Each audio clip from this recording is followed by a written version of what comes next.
Union Home Minister Amit Shah today directed officials to ensure free movement of people on all roads in the state, including national highways from March 8 onwards.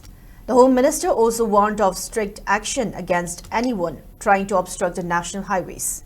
Union Home Minister Amit Shah gave the direction during the high-level security review meeting, which was held today at New Delhi.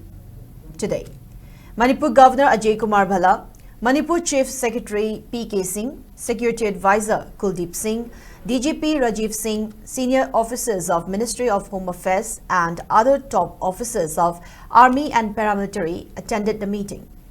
In the meeting, Home Minister Amit Shah directs officials to ensure free movement of people on all roads in the state, including national highways from March 8 onwards, while urging for strict action against anyone attempting to create obstruction on the roads.